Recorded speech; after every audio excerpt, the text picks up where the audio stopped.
Well, hello friends, and welcome to your first bonus video. Here after class 2, I wanted to take this opportunity to show you some Greek in the New Testament and just get you used to looking at a screen full of Greek letters. Okay, now this is intentional. You may look at this and it may seem a little overwhelming. It may seem like there's just a lot going on there, most of which you don't know. Okay, we're still early in this journey, that's okay. But I want to normalize this experience of you looking at the Greek New Testament, okay? And the experience of there being a lot there that you don't know. Okay, that's a normal experience for a Greek student. When you open up the Greek New Testament, you deal with what you can deal with. Yeah, I say go with what you know. There's always going to be stuff you don't know, and that's why we have helps to help us out. But what we don't want to do is we don't want to hesitate and hold back from looking at and engaging with the Greek New Testament until we feel like we've mastered it. Because if we do that, we're never going to do it. We're never going to read the New Testament in the Greek. And so this is like, you know, your first or second day of swimming lessons, when we're going to get in the water and we're going to walk around, and we might even, you know, go to where the water gets a little bit deeper, just because that pushes us. We get comfortable with being uncomfortable, and that's the goal. Okay, so this is John chapter 1 verse 1. I'm using the Accordance Bible software, and that's my favorite. That's the one that I recommend, but there are some other options without buying Bible software too. Let me switch my screen here and I'll flip over to a different view. Okay, this by contrast, this is a Bible Hub study Bible that you can access that has the Greek New Testament for free. And as you can see here, it doesn't look quite as sleek as the Accordance does, but you do have all the Greek words here. Even if you hover over them like this, you see it pops up with the Strong's number. It gives you a transliteration. It tells you what it means, which in this case it's word, and then it even parses it for you. So the N, the first N there, means noun, and then you see NMS for nominative masculine singular. And so that can be kind of helpful if you just want a website to be able to do some of this stuff. You can also click on the words and it'll take you to some Strong's information and that sort of thing. But this link is in the course for you there, so you can always do this, but we'll work from Accordance here. Let me switch back to my other screen.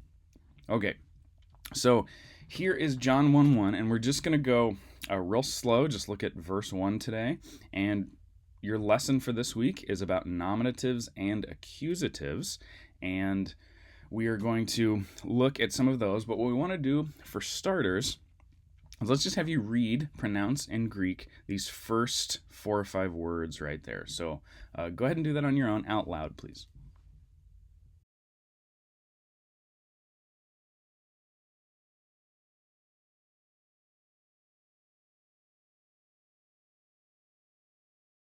Okay, how'd you do? Let me give it a try. En arche ein ha lagos. Okay. Couple things to notice here. En, you know, which means in, on, or among. Arche is a next chapter word, which means beginning. So in beginning, or we can add the beginning, like a lot of English translations do. In the beginning, there's technically no definite article there. And this is a dative form of a word that you don't know yet either. And then ein, this is going to be a chapter 8 vocabulary word that you learn. It's he, she, it was. So it's going to mean past tense, you know, was, and it can be he, she, or it. It's a third person singular. So what sort of word do you think a verb is going to take as its subject? Yeah, it's going to take a nominative, right? Do you see a nominative here? Right, halagos, right there, right? So we see the definite article. We see logos, one of the first vocabulary words we learned, and it means the word. So it can be the word was in the beginning, or what a lot of English translations do to kind of keep the formal word, the word order somewhat intact. They say in the beginning was the word, which is okay, as long as we're understanding the order there. In the beginning was the word. And then let's go ahead and read the next 6 or 7 words there to the comma, starting with kai. Go ahead and give it a shot.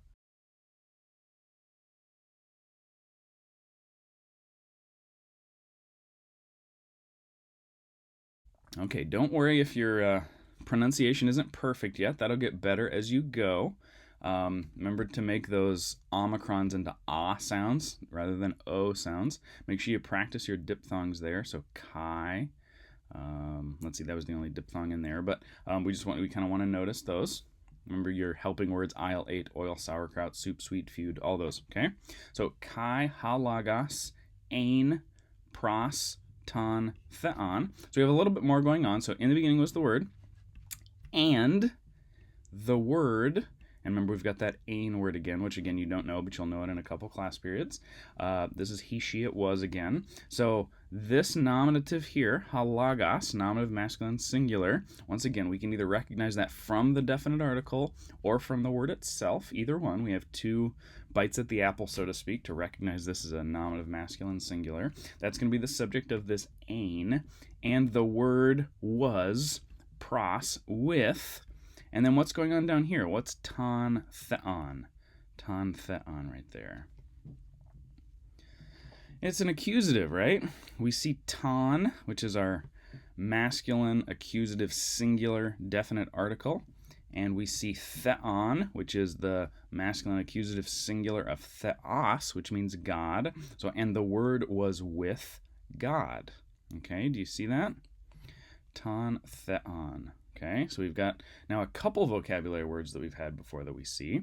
Now let's keep going. We just have those, 5 words left or so. Go ahead and read the last little part of that sentence.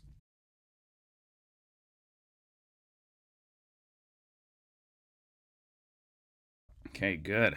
Kai theos ein ha lagos. Okay, and God was the Word. And the Word was God, either one, okay, because that word order is flexible there, okay? Now, we'll talk in a few weeks why these are both nominatives. There's something going on there that you just kind of don't know yet, and I don't want to confuse you. But we have a couple more. We have these vocabulary words again. Let me quiz you this way. This theos here, go ahead and parse this for me. Can you tell me the case, gender, and number of theos? It's masculine nominative singular, right? It's theos. This is the lexical form of the word that we see. How is that different from this one? Well, it's the same word, right? But this one is masculine accusative singular. This one's masculine nominative singular. Notice we have different endings. Everything else is the same. This one we don't have the help of a definite article, but that's okay. We don't need that all the time. Greek is going to use the definite article a lot, certainly more than English does, but not all the time, okay? So how do we know that this is masculine? Well, you could say from the endings, and that's maybe partly right. Remember that gender is connected to the noun itself. Okay, so nouns have fixed gender, and we have to memorize that gender when we memorize the word. Okay, so theos, God, is a masculine word. Okay, now we don't want to make too much about that, the masculine, feminine, neuter. We don't want to make too much about actual human gender there necessarily. Sometimes those genders are going to make sense with the words that they connect with, and sometimes they won't make sense at all, and sometimes it's really just arbitrary. So don't worry about that too much. But theos is masculine. Logos, go ahead and parse logos here. Okay, yeah, masculine nominative singular again. We see the ha and the logos. We've actually seen this 3 different times here, right? Ha, logos. Masculine nominative singular. You're looking at the lexical form right there. It's nominative. So in this first verse, notice we've got 1, 2, 3 nominatives here. We've got a nominative there as well.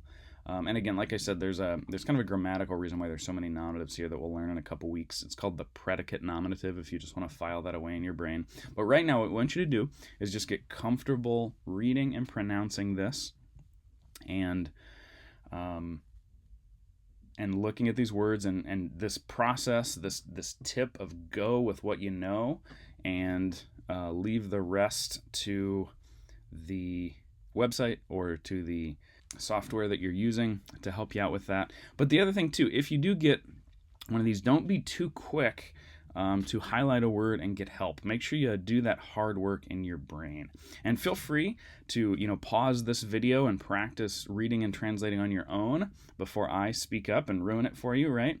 This is for your benefit. Watch this multiple times if you need to.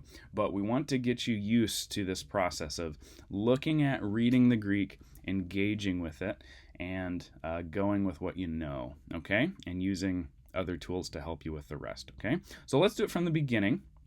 I'm going to read, feel free to pause it and do it on your own. Let's read all of verse 1 together, and then we'll go back and we'll translate it as best we can.